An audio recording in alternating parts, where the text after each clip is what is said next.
Salve, tudo bem? Como é que vocês estão? Aula de... Não posso falar ainda? Ainda não. Desculpa. Só um minutinho. Já posso falar? Pode. Gente, que alegria estar aqui. Eu sou o professor João Daniel, vou dar aula de atualidades. E nossa primeira aula do curso de atualidades é uma aula sobre as epidemias globais. Agora, com a questão do coronavírus, né, que começou exatamente no ano de 2020, né, em janeiro de 2020. Ele foi identificado no finalzinho de 2019, por isso ele tem esse nome oficial, 2019 Novel Coronavirus, né, o nome oficial dele. Foi identificado pela OMS no finalzinho de dezembro. A China notificou a OMS, a Organização Mundial de Saúde, em 31 de dezembro de 2019, de que era uma epidemia, e ao longo do mês de janeiro ele vem matando um monte de gente. Eu peguei os dados de hoje na OMS, então a gente tem os dados mais atuais possíveis, e é óbvio que eles estão evoluindo e não estão dando sinais de serem interrompidos, tá? Dados de hoje, tá? 28.273 casos confirmados. 28.273 casos confirmados, 565 mortes no total. 565 mortes no total na China. Na China continental, 28.018 casos, ou seja, fora da China tem menos de 200 casos, né, 260 casos, e 263 mortes. Só tem 2 mortes fora da China, né? Uma aconteceu em Hong Kong e a outra aconteceu acho que nas Filipinas. Deixa eu confirmar aqui. A última aconteceu, o primeiro caso de morte foi nas Filipinas, exatamente. Primeira morte fora do Brasil, nas Filipinas. Então, a gente tem uma situação de letalidade aí que é bem maior do que o de uma gripe comum, mas bem menor do que das epidemias anteriores, tá? Esses dados eu peguei hoje às 6h40 da manhã. Então é isso, tá? 28 mil casos mais ou menos, sendo que 260 fora da China. Esses 260 fora da China já atingiram 25 lugares distintos. Tá? 28 mil na China. Dados de hoje, ok? 260 fora da China. Aqui nós temos 563 mortes. Fora da China nós já temos 2 mortes em 25 países. Vamos falar mais um pouquinho do coronavírus mais para frente, né, e identificar esses aspectos a respeito do coronavírus, que é, sem sombra de dúvida, o tema mais pungente, mais relevante, mais significativo nos momentos atuais. Mas eu gostaria, né, de começar falando um pouquinho com vocês sobre as epidemias globais anteriores.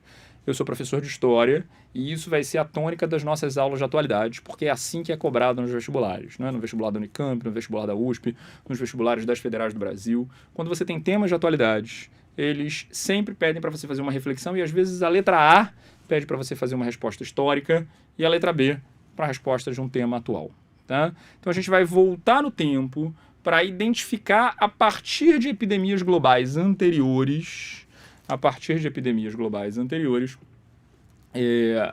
impactos que possam nos levar às questões relativas ao coronavírus. Por exemplo, a primeira grande epidemia global, e sem sombra de dúvida a maior da história em todos os tempos em termos conhecidos, foi a peste negra, que atingiu a Europa entre 1447 e 1451. E adivinha? Muito provavelmente veio da China. Olha aí, ó, já temos um precedente, tá? Não acho que seria impossível o vestibular desse ano cobrar. Não é uma questão sobre a peste negra na letra A e falar do coronavírus na letra B, tá? Não acho, né? Imagino que essa altura do campeonato já tem um monte de gente, por exemplo, perguntando por que eu estou de mochila, né? Quem tiver no chat do Descomplica, né, já deve ter tido a resposta, né? Porque as pessoas sabem que estar de mochila é uma maneira que eu tenho de transmitir sorte a vocês, tá? Desde que eu comecei a dar aula no Descomplica 4 anos atrás, da primeira vez eu esqueci, né? E aí dei a aula toda de mochila, e aí foi um sucesso extraordinário, né? As pessoas, então sempre que eu começo a dar... Acho que era eu que tava no chat, né? Era você? Eu não 4 anos atrás? Não é possível, você não tem nem idade para ter 4 anos. Não. 4 anos atrás você devia estar no maternal. Não tava no maternal, Não? 4 anos atrás. Mas teve um chat que eu fiz com você, que você tava com mochila, não sei se era de propósito ou se era Já sem era querer, parte da tradição. mas o pessoal tava, tipo, reclamando muito. As pessoas ficam com E aí toque. eu fiquei, tipo, Meu com Deus, toque, pessoas calma. muito nervosas, assim, que mochila, vai tirar a mochila, não consigo prestar atenção em nada, ele tá com a mochila, daqui a pouco eu tiro. Mas é só pra dar sorte, tá? A mochila dá sorte pra mim, dá sorte pra vocês, é uma boa maneira de começar o ano. Uma tradição, não tem como dar a primeira aula do ano sem estar de mochila, tá bom? Aí. Então é só pra tirar a curiosidade de vocês, quem é esse maluco que tá dando aula de mochila, porque ele tá dando aula de mochila, tô nervoso, não consigo me concentrar e tal, né? Se concentra aí, daqui a pouco eu tiro. Ficam tensos, né? Tradição é tradição.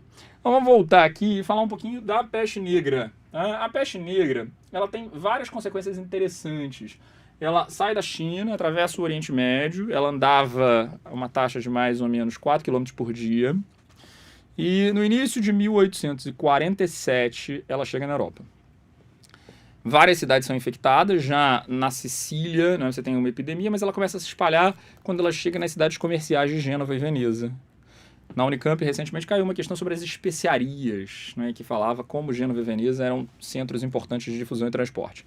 Então, como Gênova e Veneza eram dois grandes centros de circulação de mercadorias, a partir do momento em que ela chega nessas zonas portuárias, ela se espalha imensamente.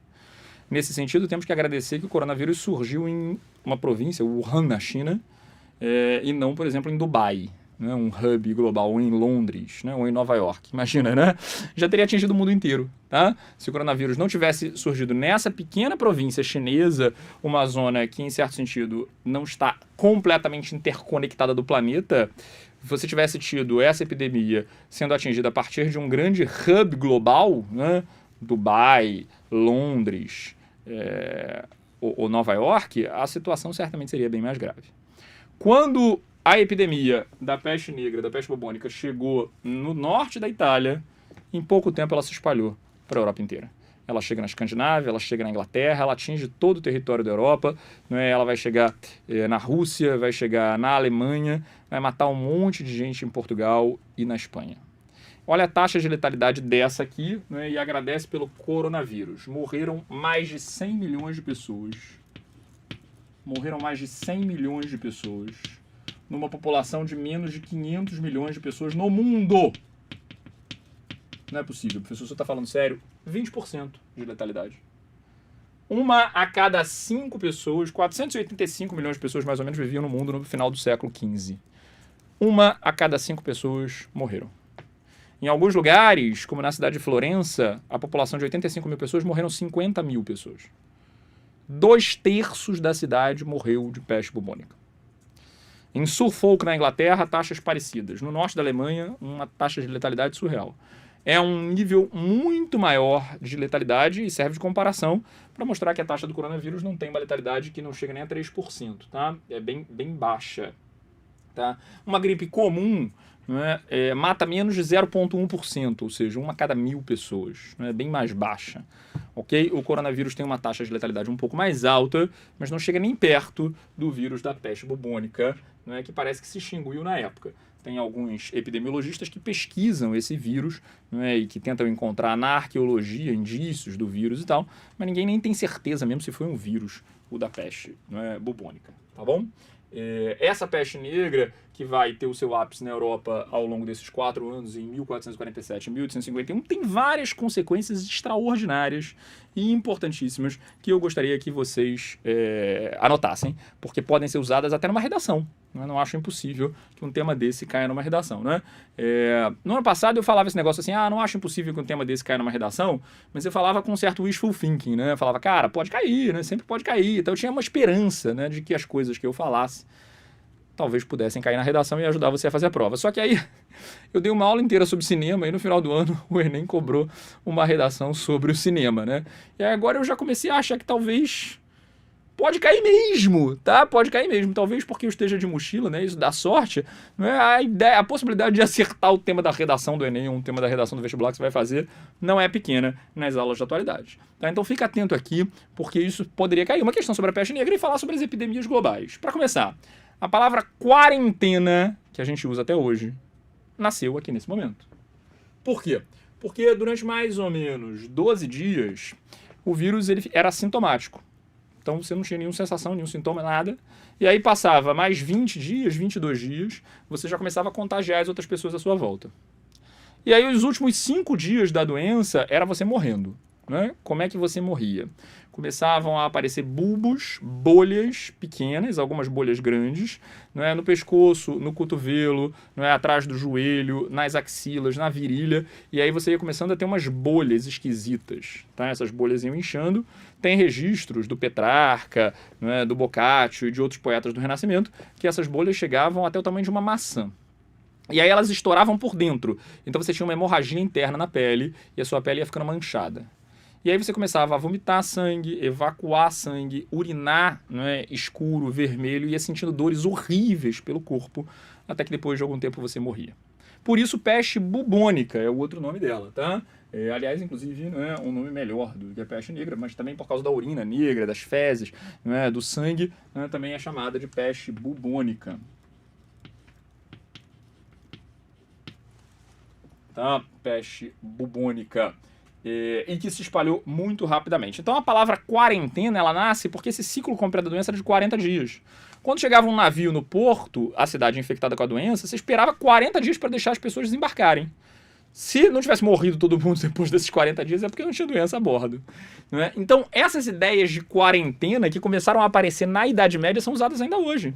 A China fechou, né? Vários centros e cidades de Wuhan. Botou a parede no meio das estradas, não deixa ninguém sair, cercou completamente, né? Tem brasileiros que estão lá presos na província. Completamente isolados, quarentena. Eu só deixo você sair depois de 40 dias se você comprovar que você não está infectado com a doença. Então essa ideia de quarentena, ela apareceu aqui. Tá? Uma coisa interessante, né? Que você poderia anotar. A quarentena. Primeira grande epidemia, matou 20% da população mundial, a quarentena nasce aí nesse momento. Outra coisa interessante, em termos de consequências, não é? Que é uma coisa absolutamente fundamental, é você lembrar que a peste, ela diminuiu tanto a população da Europa, em alguns lugares 20%, 30%, 40%, que ela provocou transformações consideráveis na maneira de enxergar o mundo graças à peste. Tá? Várias consequências na maneira de enxergar o mundo graças à peste. Em primeiro lugar, morreu tanta gente, mas tanta gente, que uma prática medieval foi abandonada completamente nas cidades renascentistas e nas zonas urbanas e que vai reformular completamente o mundo a partir daí. Mulheres não possuíam propriedade privada, não podiam possuir propriedade privada. Não posso ser dono de um prédio, de uma fazenda, de um território, não é? Não tem registro em nome de mulheres, só em nome de homens. Mas morreu tantos homens, mas tantos homens, que ficaram tantas mulheres órfãs ou viúvas, não é, ou abandonadas, que não teve outra alternativa. Elas passaram a ser proprietárias porque eram as únicas que sobravam em algumas cidades. Resultado, a partir do século XV, em várias regiões da Europa, olha aí a peste negra tendo um impacto, né, nos direitos femininos. As mulheres passaram a ser, ou puderam ser, titulares de direitos. Tá? As mulheres puderam ser, né, ou passaram a ser, titulares de direitos. Isso é fundamental e muito interessante. Um direito feminino que começou a aparecer aí, graças à peste negra. Tá? Outra coisa importante. O sistema, você sabe, na Idade Média, era um sistema feudal, completamente feudal. O que significa um sistema feudal? Você tem, na Europa, os trabalhadores nos feudos sendo servos presos à terra. Mas morreu tantos trabalhadores, tantos servos presos à terra, que se eu sou um senhor feudal, eu vou ter que começar a buscar outras alternativas. O trabalho assalariado, ou trabalho por parceria, ou por algum tipo de negociação. Os servos e os trabalhadores passam a ter mais poder de barganha com os seus senhores. Eu passo a ter o início de um caminho pela liberdade. É o início do fim do feudalismo, o colapso do feudalismo. As representações da morte com a foice, não é, a representação dela não é como um cadáver negro, não é vestido de preto, tudo isso é uma coisa que a gente herdou da peste negra, da peste bubônica, nesse período. Em certo sentido, a peste negra ajudou a acelerar o fim do feudalismo. Ajudou a acelerar o fim do feudalismo em vários quesitos e em várias regiões. Muita gente fugia de determinadas regiões, inclusive na literatura. Por quê? Porque como é que eu faço para não ser atingido pela peste? Eu rezo. Rezo uma vez, 2 vezes, 3 vezes, todo mundo morre à minha volta. Funcionou? Não. Morreu 20% das pessoas. Eu começo a questionar a religião. As pessoas começaram a questionar a religião. Eu peço ajuda ao meu senhor feudal. O meu senhor feudal me ajudou. Ele também está morrendo de peste negra. Como assim ele é superior? Como você não tinha aí um grande conhecimento científico, você começa a ter um questionamento daquela ordem religiosa e daquela ordem feudal tradicional do ponto de vista político. Vários servos fugiam para as cidades e várias pessoas que até então começavam a criticar em Deus começaram a questionar a ideia do teocentrismo. O que vai aparecer nas décadas seguintes? Principalmente na Itália, o lugar mais atingido pela peste negra, o antropocentrismo. A ideia do humanismo renascentista. A crença de que eu tenho que pensar no homem mesmo. Começam a escrever poemas, né? É o caso, por exemplo, de um poeta italiano chamado Boccaccio, que escreveu o livro chamado Decameron, que era um monte de pequenos contos semi-eróticos que falavam um monte de sacanagem. Por quê? Bom, já que eu vou morrer mesmo, pelo menos eu vou morrer aproveitando. Era um monte de gente que fugia da peste negra e que acreditava que estava vivendo os seus últimos dias, os seus últimos momentos. Então eu vou aproveitar alucinadamente. Você vai ver que isso vai acontecer também na gripe espanhola, 1919. Já vou contar uma história para vocês disso. Então, a poesia do Boccaccio, do Decameron, ela é uma crítica ao mesmo tempo à religião, à moral e os bons costumes e à valorização do hedonismo, que é uma característica do Renascimento, não é, que você vai estudar no curso de História que não Descomplica.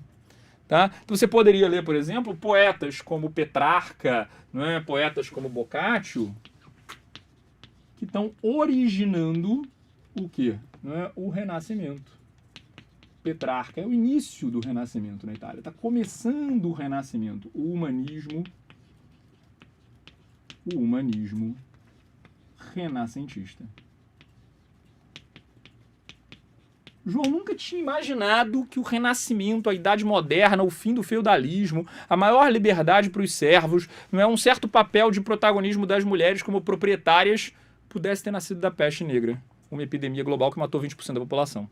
Para isso que servem essas aulas, né? Para você aprender essas coisas. Aí você vai ganhando repertório, vai ganhando algum conhecimento, vai ganhando uma capacidade de se articular melhor. Não é? Se essa epidemia do coronavírus, vamos torcer para que não aconteça, se espalhar para o mundo todo, né? E é óbvio que isso vai se tornar um tema muito relevante, né, para o teu vestibular. Tá? Vamos, obviamente, torcer, para que não vire o apocalipse zumbi, para que não tenha nem vestibular, nem Enem, porque não sobreviveu todo mundo, mas eu vou falar para vocês uma série de coisas que mostram que é muito improvável que aconteça o coronavírus, mesmo no nível que aconteceram em epidemias anteriores, como o Ebola, o SARS, ou mesmo a gripe espanhola, cuja taxa de letalidade é enorme.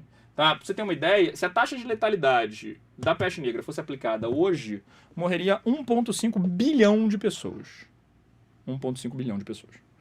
Então, é óbvio que a gente coloca em perspectiva histórica, né? Deixa eu tirar a mochila que vocês já cansaram, eu também. Né? Se a gente coloca em perspectiva histórica isso, o que acontece? Né? Você percebe que a gravidade dessa epidemia é bem menor. Tá? A gravidade dessa epidemia é bem menor. A população diminuiu tanto, mas tanto na Europa durante a peste negra, durante a peste bubônica, que você consegue identificar isso por meio da arqueologia. Vários arqueólogos, eles sabem qual era o tamanho da população mediante a quantidade, por exemplo, de objetos que eles encontram em determinada camada. Quanto mais profunda a camada, mais antigo é o tempo. Então, se eu furo, por exemplo, 3 metros na Terra, eu vou encontrar coisas do período greco-romano. Se eu furo 2 metros, eu vou encontrar coisas do período medieval. Quando eu chego mais ou menos em 1,5 metro, no final do período medieval, que é justamente o período do século XIV, né, 1447... 1451, né, no período aí, 1347, é século XIV, tá? Desculpa, gente, botei 100 anos depois. 1347, 1351, né, durante o século XIV, quando eu chego lá na Baixa Idade Média, no final do século XIV, meados do século XIV, o número de cerâmicas em determinadas regiões cai a 50%. Só no século XVI é que vai voltar a ter uma produção de cerâmica nesse nível. E aí ele estima a população daquela região. Quantos potinhos de cerâmica eu achei? Eu estava acostumado a achar 12, 13 potinhos de cerâmica. Agora eu achei 7 só. Ou seja, a incidência naquela região de necessidade de pote de cerâmica era muito menor, porque tinha muito menos gente. E aí o arqueólogo sabe que naquele momento aconteceu uma tragédia, né? Um terremoto ou um tsunami. Né? No caso do século XIV, a gente sabe, foi a peste negra. Tá? Então a diminuição da população foi surreal, enorme. E isso leva ao questionamento do próprio feudalismo, da própria ordem. Daí a ideia dos 4 cavaleiros do Apocalipse, a peste, a fome, né? A guerra e a morte. A fome também, né? Nas décadas seguintes você teve pelo menos 2 grandes epidemias de fome na Europa, na década de 60 e depois na década de 90. Por quê? Porque diminui a população. Diminui a população, diminui a quantidade de camponeses disponíveis para produzir agricultura e comida. É menos gente, né? Claro, menos gente para comer, mas menos gente ainda para produzir, porque morre muito mais camponês. E aí o resultado é que você tem fome em várias regiões. Daí a lenda dos cavaleiros do Apocalipse, né? A fome, a morte, a peste. Tá óbvio, né? Que você tá com fome, né? Ainda teve peste, pegou peste, começa uma guerra, não sobra muito para você, a não ser esperar o quarto cavaleiro, que é a morte que vai chegar. Tá? Isso é muito importante, absolutamente essencial. Né? Você precisa guardar aqui a peste negra como uma espécie de paradigma, a primeira dessas grandes epidemias globais, ok? Né? Vantagens e talvez desvantagens de ter um professor de história dando aula de atualidades. Vamos então falar da gripe espanhola. A gripe espanhola, ela nasce, assim como o coronavírus e como outras epidemias anteriores, né, a partir dos animais. Provavelmente a partir da carne do porco. Tá? Provavelmente a partir da carne do porco. É inegável que o coronavírus também, nessa epidemia nova de 2019 do início de 2020, veio da alimentação de animais. Tá? Muito provavelmente do mercado de frutos do mar dessa província na China, onde é o epicentro da epidemia, né, Wuhan. Ok? Há uma série de fake news a respeito disso, né? A gente vai discutir já já essas fake news aqui. Em tópicos importantes, mas a gripe espanhola nasceu a partir do porco, né? E se espalhou. E aí ela chega no sul da Europa e a Primeira Guerra Mundial estava acabando, né? Então ela vai atingir principalmente os hospitais dos soldados que voltavam da Primeira Guerra Mundial com um sistema imunológico depressivo. Ferrado, né? A pessoa estava detonada, ela participou da guerra, está completamente ferrada, está destruída. Né? E aí a epidemia, né? esse vírus da gripe, ele atinge, ele começa a matar pessoas na Europa. E aí ele se espalha rápido, chega aos Estados Unidos, chega ao Brasil. Né? No Brasil estima-se que matou mais de 600 mil pessoas. Matou, inclusive, o presidente da República eleito, Rodrigues Alves, em 1918. Foi o vice que assumiu. Então, no Brasil, até o presidente da República morreu da gripe espanhola. Eu me lembro que quando eu andava descalço, eu era criança, minha avó, né, que Deus a tenha, falava pra mim, cuidado com a espanhola, meu filho. Eu era uma criança e tinha certeza absoluta que a espanhola era uma moça de castanholas, que nem aquele memezinho aquele emoji que você tem no celular, né? Mocinha dançando de espanhola assim, né? Eu falava, cara, a espanhola vai vir me atacar e vai me matar e vai me dar porrada. Não era a espanhola, porque ela lembrava, quando ela era criança, de que boa parte da família dela tinha morrido de gripe espanhola. Ela, provavelmente, quando era criança, deve ter ouvido falar, cuidado com a espanhola, cuidado com a espanhola. Ela estava se referindo à gripe. Para ela, para minha avó, espanhola é resfriado. Ah, cuidado com a espanhola, meu filho. Eu descalço, mas se eu andar descalço, a espanhola vai dar castanhola na minha cabeça, vai me dar porrada. Não era isso. Não é a gripe espanhola que na infância dela matou tanta gente. Tá? No Brasil atingiu um monte de gente, né? E no mundo inteiro, né? Matou mais de 50 milhões de pessoas. Atingiu, né? Mais de 50 milhões de pessoas. Matou não, né? Matou cerca de 20 milhões. No Brasil, 600 e tantas mil. Ou seja, já tivemos epidemias piores, tá? Mais recentemente ainda, há mais ou menos 100 anos, 110 anos, a gripe espanhola matou mais gente do que a guerra. A Primeira Guerra Mundial estima-se que matou entre 7 e 12 milhões de pessoas. No ano seguinte, a gripe espanhola matou 20 milhões de pessoas. Para qualquer seriado que se passe em 1919, 1920, tem alguém morrendo de gripe espanhola, né? Lembra de Downton Abbey? Eu era fascinado pelo Downton Abbey, adorava essa série. Já não é mais da época de vocês, né? Já tem uns 4, 5 anos. Muito legal, né? Morre um monte de gente de gripe espanhola, inclusive a filha lá do casal, a Síbil. Que mais que morre? O presidente da República morre de gripe espanhola. A gripe espanhola atinge o Rio de Janeiro de tal forma que não tem mais como enterrar as pessoas. Os cadáveres começaram a ser jogados na rua, no Rio de Janeiro, em 1919, há 100 anos atrás. Tinham pessoas voluntárias que pegavam o bonde e botavam os cadáveres no bonde para ir levar para enterrar. Quando é que a epidemia começa a diminuir de velocidade? No carnaval. Quando chega perto do carnaval, as pessoas começam a parar de morrer. E aí os médicos falam, não saiam de casa, não saiam de casa, não saiam de casa. Adivinha o que aconteceu? Se está tendo uma epidemia no meio do carnaval, o que você faz? Vai participar de grandes aglomerações e tal? Reclamou que você deu spoiler de Downton Abbey. Pô, agora, né, o cara vai assistir e já viu que a Síbil morreu. Perdão. Foi mal, spoiler total. Cara, vou dar spoiler do carnaval de 1919 também. Morreu, as pessoas saíram alucinadamente pro carnaval como se não houvesse amanhã. Já que eu vou morrer mesmo, pelo menos eu morro comemorando. Dizem que foi o carnaval mais divertido da história do Rio de Janeiro. As pessoas perderam a linha, saíam nus. Vou perder a linha, total. Cara, o carnaval de 19, se eu tivesse uma máquina do tempo, eu voltava para 1919 só para ver o carnaval, porque deve ter sido um negócio alucinado, assim. A epidemia tinha acabado de diminuir algumas semanas antes. As pessoas começaram a parar de morrer. Tinham morrido às pencas, todas as famílias tinham perdido alguém. Então vou comemorar.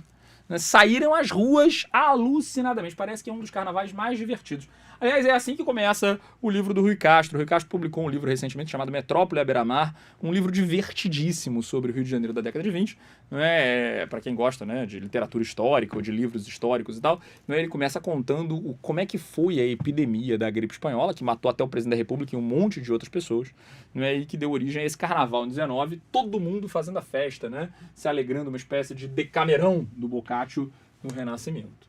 Tá? Então nós temos antecedentes importantes e fundamentais, não é, que vão aparecer depois, de novo, em outras epidemias. Não é? A partir de 1976, o ebola teve várias manifestações, né? A mais recente, uns 6 ou 7 anos atrás, invariavelmente vindo de regiões africanas caracterizadas pela extrema pobreza, que terão como consequência principalmente o preconceito, né? Como se as epidemias viessem sempre de regiões periféricas ou de regiões pobres, né? Veja essa aqui, chamada gripe espanhola, ou outras que se espalharam pela Europa, né? Ou várias outras epidemias de varíola, etc., que foram os europeus que trouxeram para a América e mataram milhares e milhões de índios. Então, identificar uma epidemia com preconceito com um determinado grupo, com uma determinada etnia, é uma coisa muito cruel, muito covarde, né? Muito escroto. Né? A epidemia não é chinesa, né? É uma epidemia que poderia ter surgido em qualquer lugar do mundo. Mesma coisa o ebola, né? Não é preconceito contra imigrantes, contra refugiados, não é contra os africanos. Isso aconteceu muito na época em que teve a epidemia do ebola, que é uma doença com alto grau de fatalidade, né? E que deu origem a filmes fatalistas em Hollywood que você pode ver aí. Né? Outras epidemias, como a gripe aviária, que também veio das aves e das galinhas, ou a SARS, que surgiu na China há 10 anos atrás, também surgiu na China. Natural que algumas dessas epidemias surjam na China, porque é o país com a maior população do mundo. A Índia deve passar a China em breve, não é? Mas a China, sem sombra de dúvida, é um dos lugares onde isso pode acontecer. Em parte, porque essas doenças, inicialmente, são zoonoses, então elas com certeza vêm dos animais, né? Vêm do consumo de carne animal.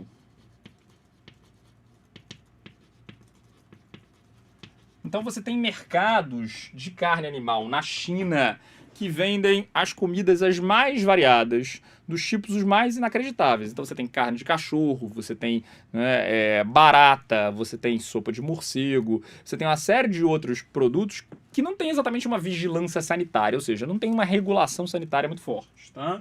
Com baixa... Por isso que temos que ser vegetarianos, entendeu? Regulação sanitária. Uma galera no chat começou a falar go vegan, aí...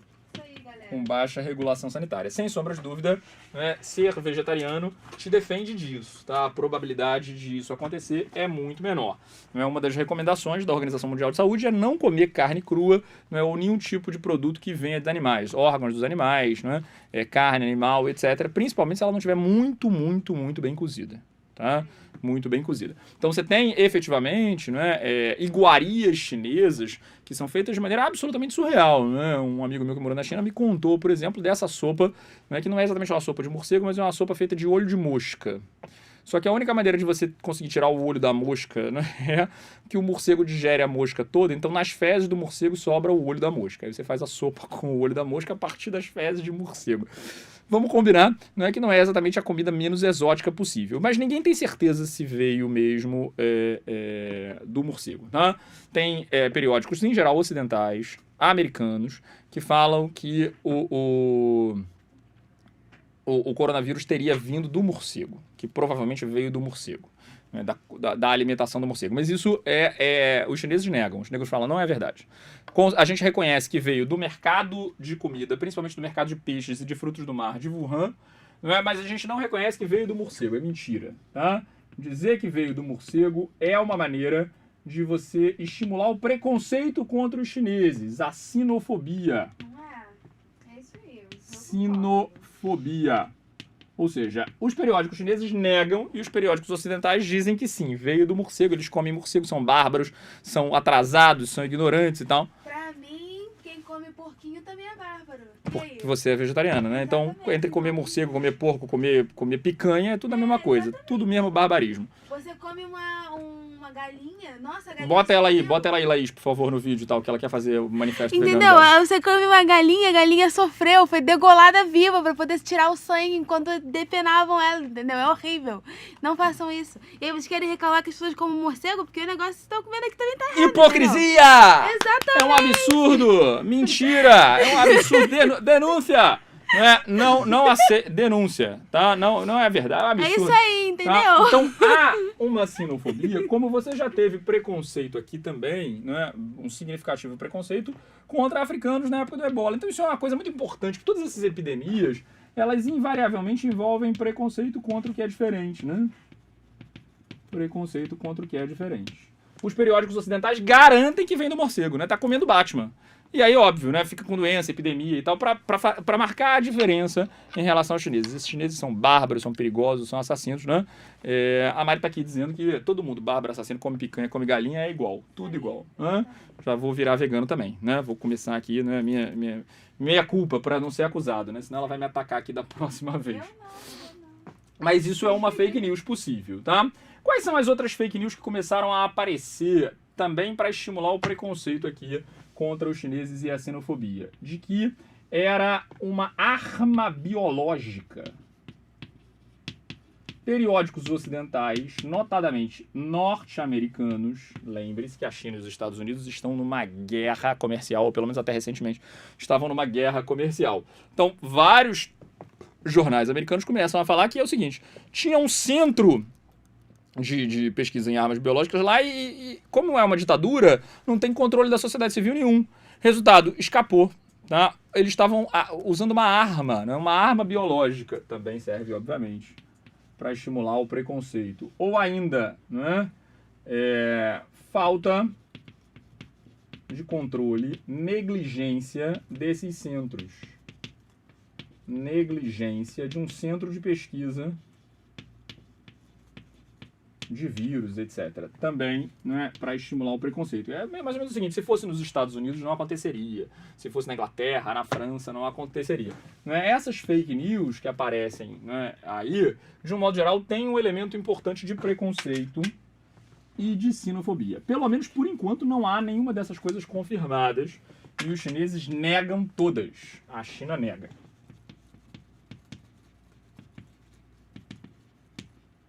A China nega. Não concorda, tá? Diz que não é verdade, que nada disso aconteceu, que surgiu do mercado e do consumo de um mercado de peixes em Wuhan. Tá? E a China agiu muito rápido. Ela notificou a OMS em 31 de dezembro e imediatamente começou a tomar uma série de medidas com o propósito de tentar controlar esta doença. O que é esta doença? Quais são as suas características e como você faz para se proteger? Tá? Em primeiro lugar, sem alarmismo, tá? Não há nenhum caso confirmado no Brasil ainda, não é? Teve um caso, né, de risco quando eu estava em BH semana passada de uma menina que teria vindo de Wuhan, na China, que estava em observação, não foi confirmado. Então você tem uma epidemia que está controlada numa determinada região da China e os chineses, vamos combinar, adotaram uma resposta muito rápida, muito acelerada. Em menos de um mês fecharam tudo. Fecharam absolutamente tudo, né? Fecharam acesso a isso. Né? Então, de fato, você tem um contágio que está se espalhando, né? Ela não para, mas a China tomou medidas em relação a isso. Até porque isso tem consequências econômicas seríssimas para os chineses. Ela é uma doença respiratória, ela é uma gripe, que tem os mesmos sintomas da gripe. Tosse,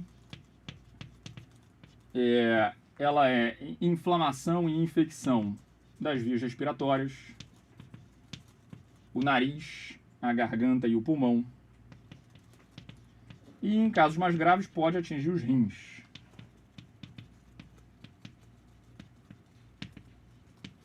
Ela tende a atingir principalmente idosos e pessoas com problemas cardíacos. Idosos e cardíacos. Tanto é que a ampla maioria de pessoas que morreram, desses 260 e tantas pessoas, são pessoas com mais de 50 anos de idade. Tá? Teve um rapaz que morreu com 39 anos de idade e eu comecei a ficar, opa, peraí, né? Tá chegando perto de mim. Mas, de um modo geral, né, idosos e pessoas com problemas cardíacos e que têm o sistema imunológico deprimido. Sistema imunológico fragilizado. tá? A pessoa já está doente, ou a pessoa está numa situação de fragilidade, e isso atinge principalmente, tá? Qual é a profilaxia? Como é que eu faço para me defender disso? A coisa mais importante que tem que fazer é lavar as mãos. Obviamente não comer carne mal passada, etc. e tal, né? Espirrar no cotovelo. Sugerir que se você estiver espirrando, né, você comece a usar máscara, tá? Isso é para começar, né? Não, eu tinha visto que se for pra espirrar e, tipo, não estiver de máscara, espirrar no cotovelo, ao invés de espirrar na mão ou espirrar no Para ar. que a mão não contagie, Sai. não é? Quais são as formas de contágio, né? Encostar a sua mão no nariz, encostar em outras pessoas, espirrar, tossir, não é? Ter contato por tato, da mesma maneira que a gripe transmite, né? A pegar na maçaneta, pegar nos objetos pessoais. Então, se você lavar a mão, né, você que já tem toque, né, o problema de higiene, que fica passando álcoolzinho em gel qualquer hora que encosta, na hora de cozinhar, lava a mão 3, 4, 5 vezes por dia, tá? Se a sua mão estiver suja e tal, não é? Lavar as mãos é fundamental. Lavar as mãos. Se tiver os sintomas, usar máscaras. Evitar multidões ou grandes aglomerações, né? Então, andar de avião, por exemplo, né? Pode ser um problema, ainda mais se você estiver indo para a China. Mas isso tem algumas consequências, né? Para os chineses, algumas consequências drásticas. A economia chinesa já reduziu a estimativa de crescimento em mais de 1%, tá? Mais de 1%, 1,2%. Várias empresas já reduziram as suas possibilidades de lucro, né? A Bolsa de Valores brasileira caiu, né, por causa da questão da economia da China. Como a China é uma das maiores economias do mundo, isso tem um impacto determinante. A indústria de turismo teve um baque extraordinário. A Disney já considerou que vai perder muito dinheiro, porque muitos dos turistas eram turistas chineses. E aí você imagina o Louvre e vários outros. Os turistas chineses representam a maior fatia de turistas do mundo.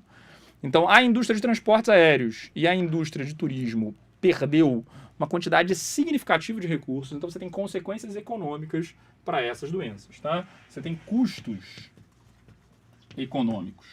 A Apple, a Amazon, algumas das maiores empresas americanas já sabem que vão perder dinheiro por causa da China. Isso tem custos econômicos para as grandes empresas americanas, no setor de turismo, no setor de transportes. Pelo menos 9 companhias aéreas já suspenderam voos para a China ou da China. Várias companhias de turismo não fazem mais turismo para a China. E empresas que vendem no mercado chinês, como eu falei aí, a Apple e outras mais, já estimam que vão ter prejuízo por causa da redução do mercado chinês, tá? Então, redução da projeção do PIB. 10 anos atrás, quando teve a epidemia na China de SARS, estava previsto que a China ia crescer 11%, e no primeiro semestre ela cresceu menos de 9%, que já é um crescimento surreal. No final do ano cresceu 10%. Então você imagina, uma doença que nem foi tão letal assim, que foi a SARS, diminuiu 10 anos atrás em 1% o tamanho do crescimento da economia chinesa. 1% da economia chinesa, estamos falando de trilhões de dólares, tá? Trilhões não, trilhões eu estou exagerando, são muitos trilhões de dólares, mas não chega a 10%, né? Como está desceu de 10% para 11%, alguns bilhões, algumas dezenas, né? Provavelmente algumas centenas de bilhões de dólares. Então, em termos econômicos, não é pouca coisa, tá? Dá para assinar o Descomplica por toda a sua vida e por toda a vida de todos os seus descendentes, de todos os vizinhos, de todo mundo que mora na sua cidade, não é para todo sempre. É muito dinheiro, tá? Redução do PIB, obviamente, da China em menos de 1%. Mas mesmo o PIB brasileiro já tem estimativa de diminuição do PIB brasileiro em mais ou menos 0,2% ou 0,3%. Então isso tem um impacto significativo no Brasil. Tá? Redução da estimativa do PIB por causa da doença. Se a doença continuar se expandindo, ela terá, sem sombra de dúvida, consequências e custos econômicos que não são pequenos. Tá? A Nike também já previu a diminuição de lucro por causa da venda dos tênis na China. Diga aí, você ia fazer uma pergunta, Mari.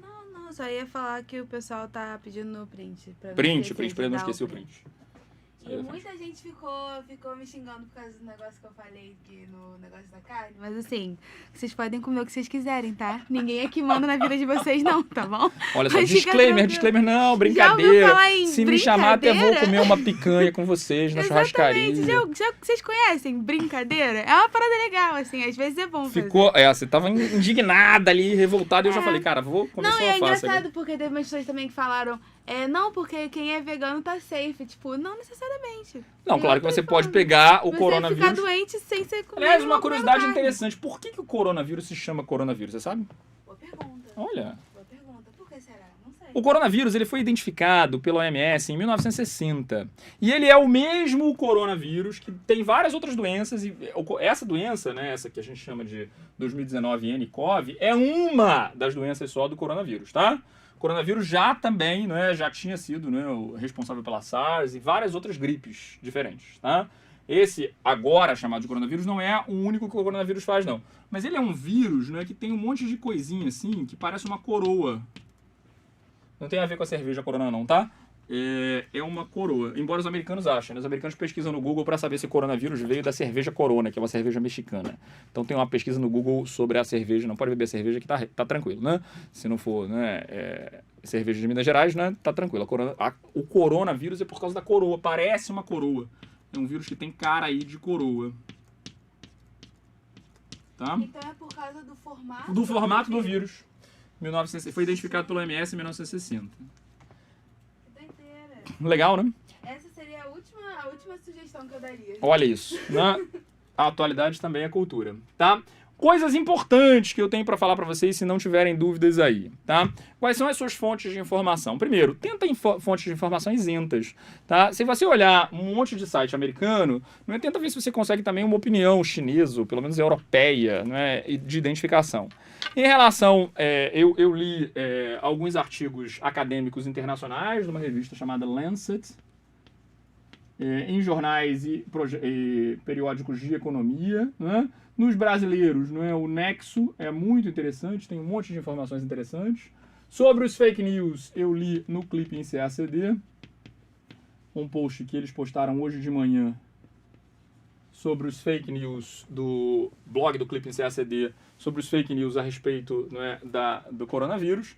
Então você tem que buscar informações variadas, senão você vai ter, na verdade, informações enviesadas que podem reforçar esse preconceito e essa xenofobia. Ok? Busca informações as mais variadas.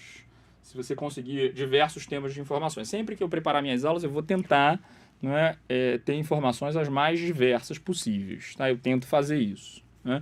Amanhã, por exemplo, eu vou falar, né, no programa da Globo News, pena que é tarde da noite, né, 11h30 da noite, sobre as eleições americanas, tá? Que é um outro tema que a gente deve tratar aqui no curso de atualidade.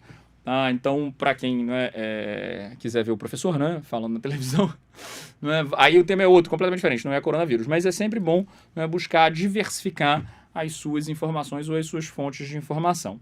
E por último, né, tentar fazer um contexto histórico, né, tentar voltar aqui no tempo, né, fazer um contexto histórico de que isso já aconteceu antes e o nível de letalidade agora é menor. Por quê? Porque existe uma coisa, gente, isso é fundamental para a gente acabar a aula. Existe uma coisa que eu acho que você devia escrever, sobretudo a redação que pede a coisa da resposta, né? Como é que é a resposta? A proposta de intervenção. Se tiver que fazer uma proposta de intervenção. No mundo de hoje, desde 1948, existe uma coisa que não existia nessas epidemias anteriores que tiveram uma altíssima taxa de letalidade. O que existe, Mari, desde 1948 que evita a possibilidade de se espalhar de maneira generalizada para o mundo inteiro isso? Antibiótico, não. Uma coisa chamada Organização Mundial de Saúde. A OMS. Criada na Segunda Guerra Mundial, em 1948, e que é um sistema internacional de gestão de riscos de epidemia. Então, imediatamente a OMS é avisada, ela manda os especialistas para lá, ela estabelece a quarentena, que demorava um tempão e que era feita de maneira individual, numa proposta de organização global e internacional. A OMS já conseguiu evitar várias outras epidemias dessas graças ao seu nível de intervenção e de sofisticação, porque ela manda as epidemias, aí começa a trocar informações pelo mundo inteiro, ela faz a quarentena, ela consegue avisar e botar o alerta em relação a isso. Nesse sentido, o Brasil também está muito bem preparado, né? Porque o Brasil tem um sistema de saúde de epidemiologia muito sofisticado, pelo menos ainda tem, que é o SUS. Então o Brasil está preparado. Se a epidemia chegar no Brasil, me parece, né, que a existência do SUS e a qualificação em média dos médicos brasileiros, basta ver o nível de vocês, muitos dos quais vão fazer medicina, né? Então daqui a 7, 8, 9 anos vocês vão ser médicos extraordinários, maravilhosos, né, que vão evitar que esse tipo de coisa aconteça no Brasil também. Então a qualidade da maneira pela qual se organiza a resposta a epidemias no mundo, graças à OMS que surgiu no pós-guerra em 48, é um exemplo de um sistema internacional, o sistema da ONU, né, dentro da Organização Mundial de Saúde, que tem sede em Genebra, que consegue dar uma resposta de qualidade a isso.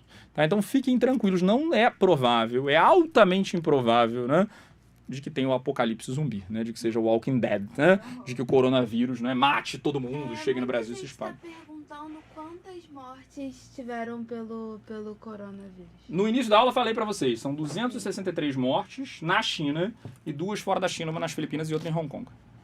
Tá? O número de mortos até agora, hoje de manhã, essa informação é das 6h40 da manhã de hoje, conferi antes da aula, 263 mortes. Nada indica que vai parar, né? Provavelmente vai crescer, né? Mas não vai chegar nesse nível aqui. Fique tranquilo, tá? Não vai ser uma epidemia global que vai matar 5, 10% da população. Ok? Já saí da frente, já dei o print pra você. Foi um grande prazer estar aqui com vocês, com Mochila e Sem Mochila. Se vocês gostaram, a gente se encontra toda quinta-feira, às 5h15, com temas de atualidade. Beijo pra vocês. Até a próxima. Ah, você tem que vir aqui, né, falar. Tem que ir aí falar.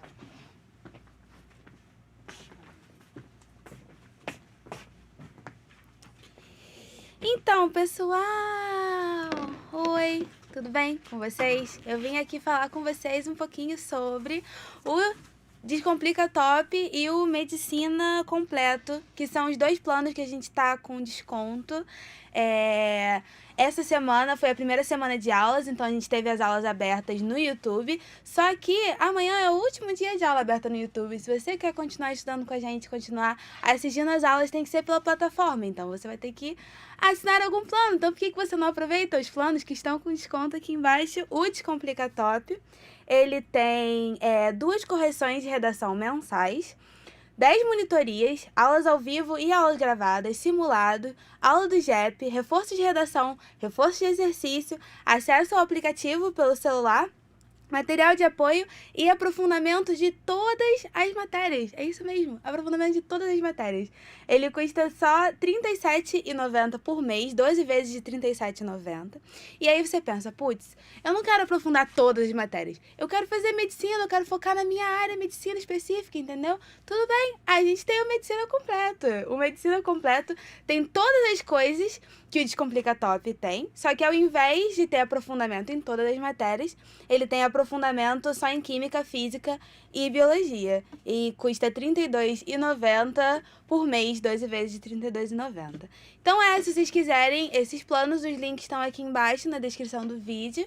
E aproveita essa promoção para continuar estudando com a gente. É isso aí. Tchau!